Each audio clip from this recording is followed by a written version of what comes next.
Ο τίτλος της ανακοίνωσής μου είναι κάπως δυσκολονόητος. Φαινομενικές μετρικές ιδιομορφίες σε έμετρα κύματα της κριτικής αναγέννησης και η σχέση τους με τα φραγκοχιώτικα. Θα σας μιλήσω μισό αγγλικά και μισό ελληνικά. Δεν πρόλαβα να μεταφράσω ολόκληρη την ομιλία μου στα ελληνικά, αλλά θα έχω αποσπάσματα και παραδείγματα να σας διαβάσω. Φτάσαμε στην Κρήτη τη Δευτέρα, εγώ και ο άντρας μου, ύστερα από μια πολύχρονη απουσία. Ανυπομονούσα να ακούσω πάλι την ωραία κριτική προφορά. Την Τρίτη το απόγευμα είμαστε σε ένα καφενείο κοντά στα λιοντάρια και είδαμε ένα σωρό από πουλάκια που κατέβαιναν τερετίζοντας να περάσουν τη νύχτα σε ένα δέντρο. Ρώτησα τον σερβιτόρο ποια πουλιά ήτανε και αυτός μου απάντησε πολύ ευγενικά, είναι σπουργίτσια, κυρία μου. Χάρηκα τόσο πολύ να ξέρω πως η παλιά κριτική ομιλία διασώζεται ακόμα στις μέρες μας και ελπίζω και παρακαλώ να μην εξαφανιστεί ποτέ. Το ήχος, το φωνητικό στοιχείο μιας γλώσσης είναι ικανό, εξαρτώντας από τα συμφραζόμενα, να δίνει ευχαρίστηση στον ακροατή. Ένας κριτικός του 16ου αιώνα που γεννήθηκε στα Χανιά και που έκανε λαμπρή καριέρα στη Βενετία σαν βιβλιοθηκάριος στη Μαριανή, ο Αμβρόσιος Γραδενίγος, αγαπούσε πολύ τη διάλεκτο της γενέτειράς του. Στην έκδοσή του που έκανε της Ζεροφίδης, της γνωστής τραγωδίας του Γεωργίου Χωτάτσι, η επιστολή με τίτλο «Εις τους αναγινώσκοντας» ο τυπογράφος εκφράζει κατά τη γνώμη μου την αηδία που προκάλεσε στον ίδιο τον Γραδενίγο η πρώτη άσχημη έκδοση της Ζεροφίδης του Ματέου Κιγάλα. Αξίζει τον κόπο να διαβάσω αυτό το γράμμα γιατί δείχνει με σαφήνεια και δύναμη σε ποιο βαθμό η κριτική της εποχής του ένιωθε την ανάγκη να προστατεύουν τη διάλεκτό τους. Λέει, η παρούσα τραγωδία όσον είναι μελήρητος και γλυκοδιήγητος στην φυσική της γλώσσα την κριτική, τόσο είναι ανοστομίλητη και συχατερή εις ετέραν και αλλοδαπήν ομιλίαν. Επειδή λοιπόν να ετυπώθη πρόπαλε εις γλώσσα κατά πολλά διαφθαρμένη, όπου καμία νοστιμάδα δεν επροξένα, μάλιστα ναυτιασμών και αναγουλιασμών επαρακίνα εις όλους, ιδού όπου τώρα νεωστή με επιμέλεια και έξοδον εδική μου, την δίδομαι εις τον τόπο. Είναι ο τυπογράφος εκεί που γράφει, μα νομίζω πως ο Γραδενίγος κάτι έβαλε μέσα. Προς χάριν των αναγινώσκων, διορθωμένην ως εγγράφει και εσυντέθη από τα σχήρας του ποιητού. Όλοι οι κοινόσοι φιλομαθείς θέλουσι την αγοράσει με τα χαράς, αλεξαιρέτως η κριτική και πάντες ομοθυμαδών θέλουσι χαίρονται εις την ευρυθμία των στίχων. Και αν κανείς δεν ευχαριστάται εις κάποια λόγια και λέξεις κριτικές όσαν όπου δεν είναι του κανόνος ή της εγχωρίου του ομιλίας, ας πασχίσει να θα συνθέσει και αυτός ποίημα μερικών της ορέξεώς του και όχι να νοθεύει το φυσικό και γνήσιον ιδίωμα του παρόντος ποίηματος με ατιμία του ποιητού, όπου εστάθη εις τούτο το γένος ο κορυφαίος των ποιητών.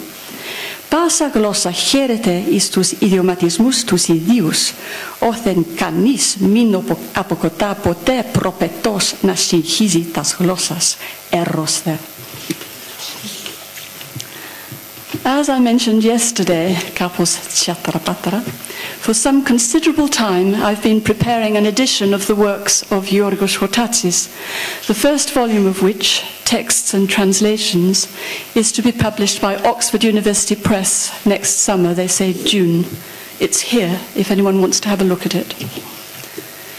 It consists of revised Greek texts of Panoria, Erophili, Katsaropos, that's Katsuropos, Stathis, and the 14 interludes, intermedia, associated with these texts, at least 9 of which are Hortatis's work, and the others are part of his theatrical tradition.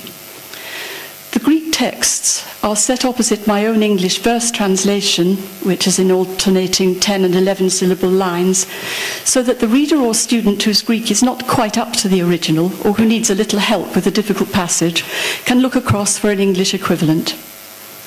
But it's not just for English readers, this is for Greeks. The revision I conducted of the Greek texts was extremely thorough and required detailed examination of all of the extant textual witnesses. These are new critical editions. In the second volume of my book, designed as a companion to the first, I provide a full introduction, commentary, apparatus criticus, and glossary. And that too will come to some 600 pages. This is 656 pages. I hope to complete the second volume next spring for publication as close as possible to the first, so that you won't have to wait very long for the apparatus criticus. In the course of my researches, I became convinced that the two extant Latin script manuscripts of Erophili are extremely important for our understanding of how Cretan Renaissance poetry sounded and how its simplicity of presentation facilitated recitation and performance.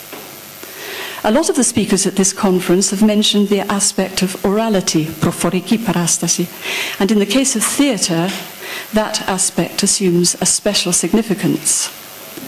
The fact is that Cretan Renaissance literature was a quasi-oral form, falling halfway between folk song and published edition, verse composed for viva voce recitation or performance, its enjoyment depending on being heard. At that era, even solitary readers of poetry read aloud to themselves. Silent reading is a modern invention.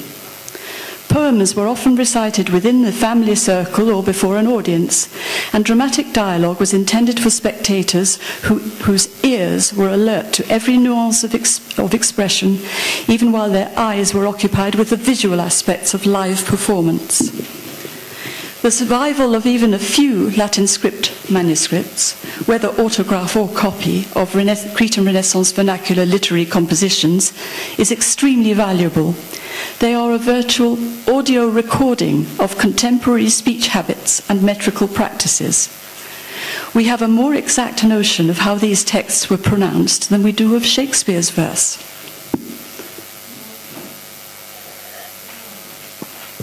The Cretan dialect had at this stage an almost Spanish twang, with the sound yod or y sounded after l and n before the vowels I and e.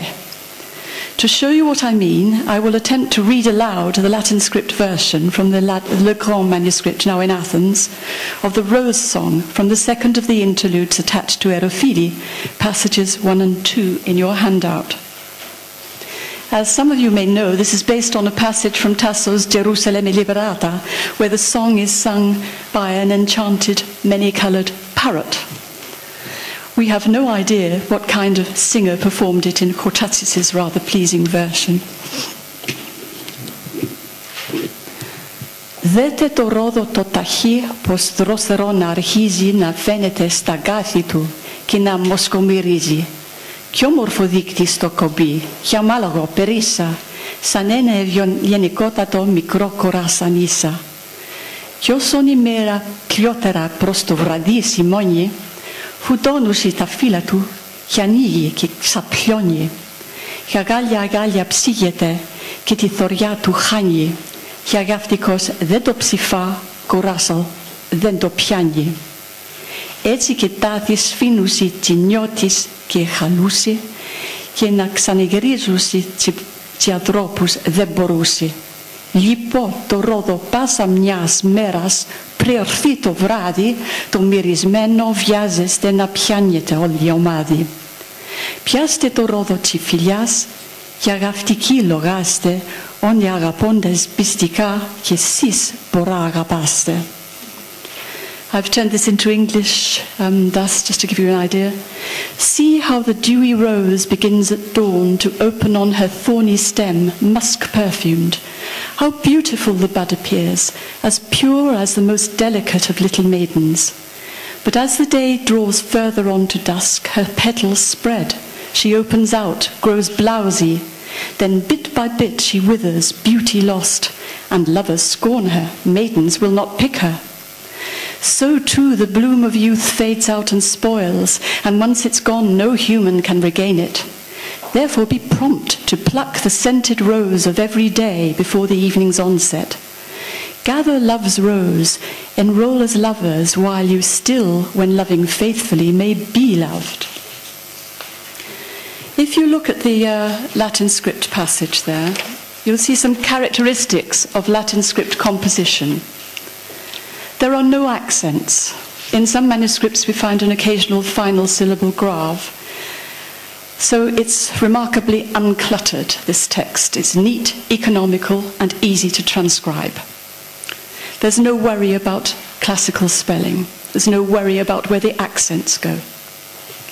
The clitic pronouns are attached to their governing nouns, verbs, adjectives, and adverbs without intervening space.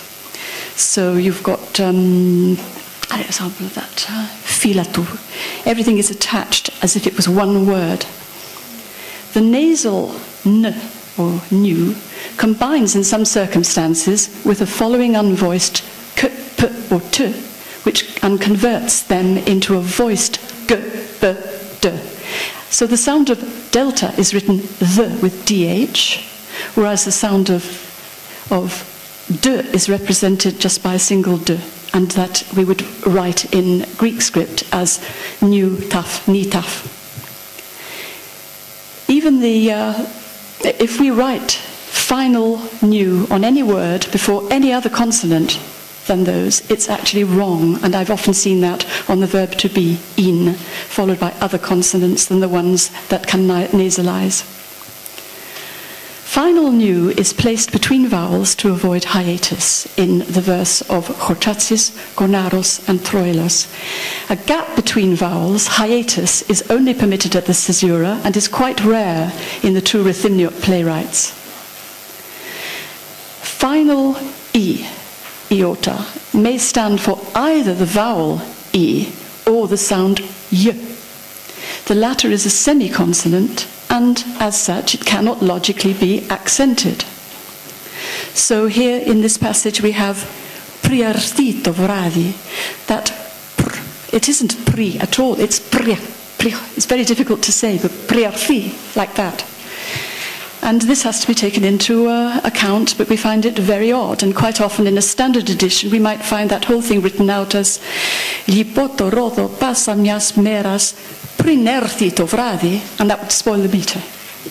Priarthi is correct.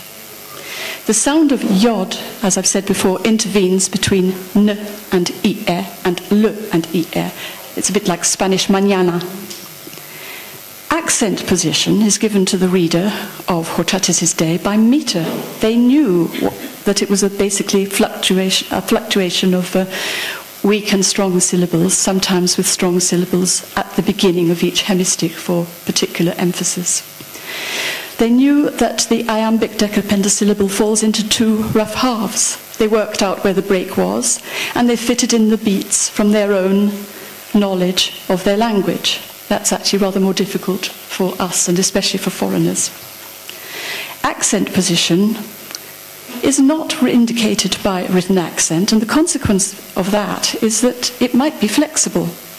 In this very passage you have vradi in one place and vradi in another in the space of a couple of lines. And that also might be obscured by rather conventional accentuation in a modern edition. Adjoining vowels, meaning final and initial vowels of two words within the hemistich, were meant to be pronounced in synesis, merging to form a single metrical syllable, and it's actually a fault to read them as if they're separate. The first vowel often yields to the second, and in Greek script editions, the Venetian ones, we often find that the first vowel is actually elided. But in Latin script manuscripts, we find them both written out. Synesis may involve pairs of like or unlike vowels, whether accented or unaccented. And there are some cases of difficult synesis where you find that both vowels in a traditional, a conventional edition ought to be written with accent, but in fact only one of them carries the accent, and it's usually the second. An initial a, alpha, falling on an even-numbered syllable, that's the beat of the meter, is often felt or treated as if accented, even though the formal accent of the word may be 2 or more syllables distant.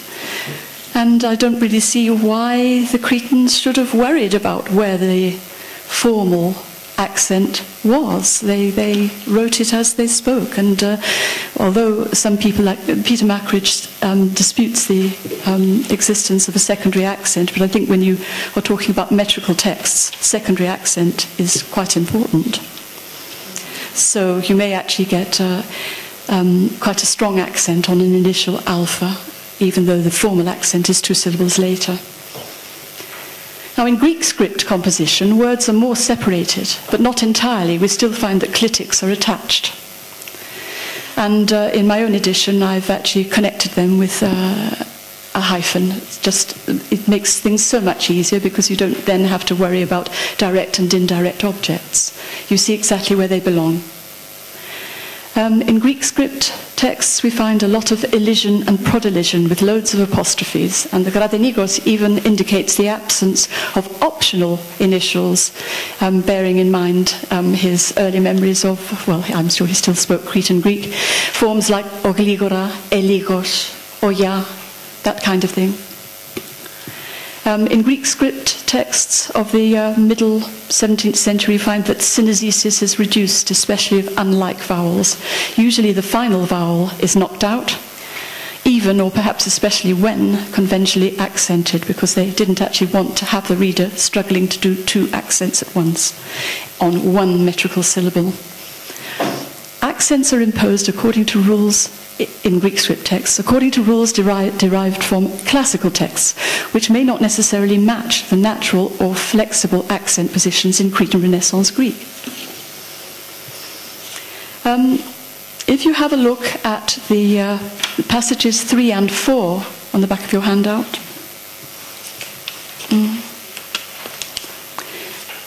these are from the Gradenikos 1676 edition of Aerophili. And you will see there some rather strange phenomena. Instead of writing tin tragodia axiopima tis tichis una fiso, and I don't know how many syllables that makes, he says we should read tin tragodiaxo pima. It's actually axo in Cretan, in the proper dialect form. So he's telling us that there are not 2 metrical syllables there. Tin tragodaxo, there's 4, but not tin tragodia axo or anything like that, which makes many more. And in the line below, he's saying that instead of saying navioxo, which is really 3 words, na, evie, oxo, we should say navioxo, like that, altogether. And it's quite difficult for us to accommodate that. In the passage below, there's quite an interesting example, that clump, kiestie karipnido kero. And you will see that that is composed of ke, esteke, because it's third singular, it's third person singular, the subject is nous, aripnido. And we're supposed to read that, according to Gradenikos, as kiestie karipnido kero. So the last epsilon of esteke turns into a y sound before the following a.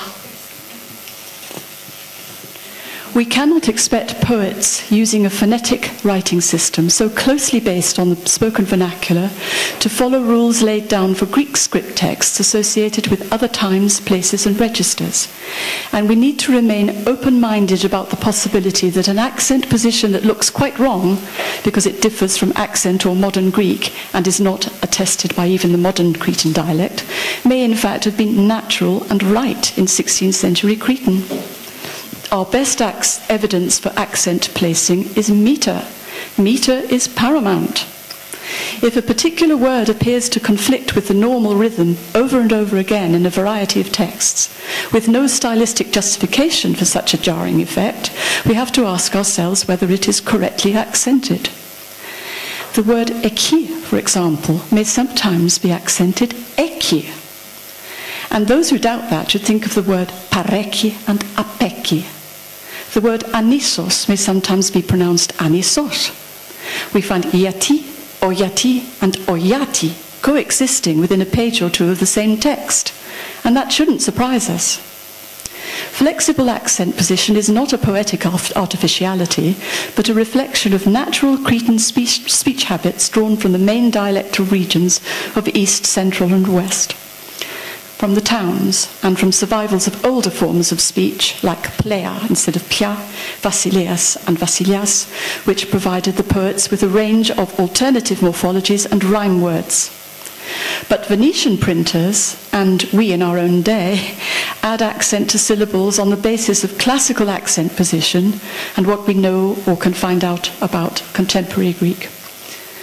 The Venetian printers were not especially concerned with making sure that accent fell on metrically strong syllables. They sought a convenient rule to follow for all words similarly spelt, even though certain words, particularly dissyllables, are sometimes in their metrical context pronounced in different ways. Examples are tone, choris, and oya, which may be accented on the first or second syllable, or not accented at all, depending on their position within the line and their relationship with the surrounding words. The phrase dentone, normally pronounced and written as dentone, may sometimes be pronounced in the middle of the hemistic in enclitic fashion as dentone. And I've also seen cases of natone, behaving in a similar way.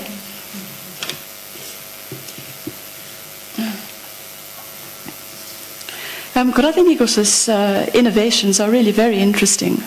And in some cases, he actually makes spelling a little simpler to indicate that the sound y is meant to be in that place. For example, he puts words together which we would separate. For example, yatioso.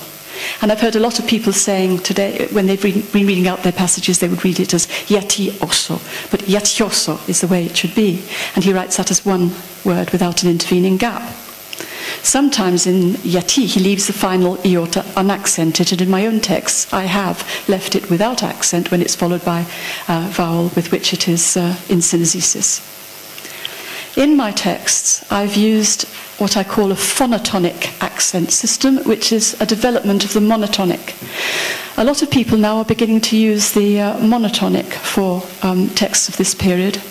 The difficulty with that is, I mean, it's obviously a great simplification for printing and all the rest of it, but the difficulty is that it imposes no accent on monosyllables, and there's a ton of monosyllables in the Cretan dialect which are very strongly accented in their metrical context. So to leave them off makes it removes the peaks. Every line has a kind of peak of emphasis, and if we take those accents away, we read it rather flat, like a kind of French monotone.